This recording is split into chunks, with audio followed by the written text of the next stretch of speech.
now for tonight's story,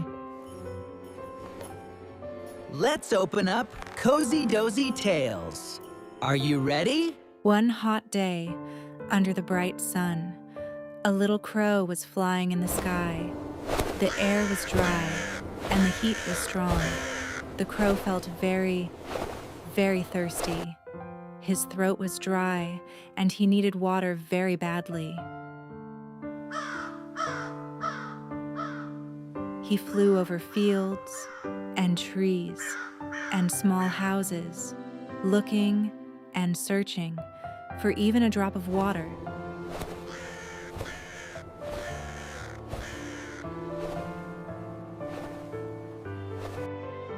But everywhere he looked, there was nothing, just the dried land and scorching heat. Still, he did not give up. After a long time, he saw something below, a small, old pitcher. The crow quickly flew down and looked inside. The crow tried to reach in. He stretched his neck and pushed his beak inside. There was water, but only a little, very little, at the bottom. But no matter how hard he tried, he could not reach the water. So the crow stopped. He flew back and started thinking, there must be a way. He flew and looked around. He flew away to search for stones everywhere. Then he saw small stones lying on the ground, and an idea came into his mind.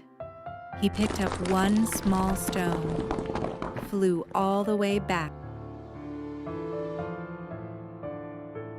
and dropped it into the pitcher. Plop.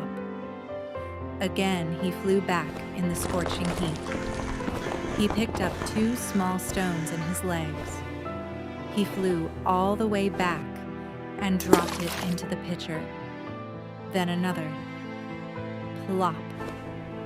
Again, he flew back in the scorching heat. He picked up three small stones with his beak and legs.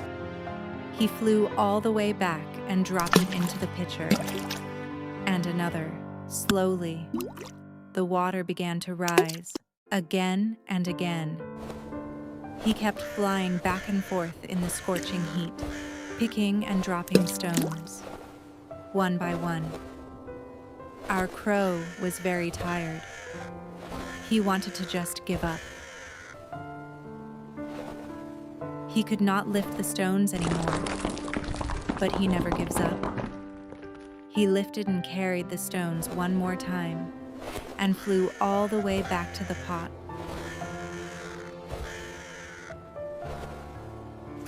And dropped the stones in the pot. Little by little, the water came closer to the top.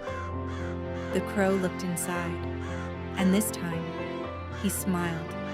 He bent down and gently drank the water. His eyes teared up. He said, "Thank you, God."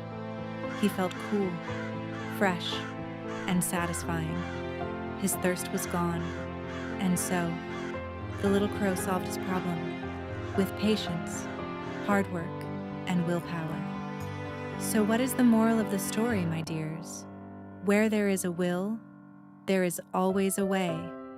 Even when things seem hard, and when life gets tough, if you stay calm and keep working, you will find a solution. So never, ever give up in life. Always remember, where there is a will, there is always a way.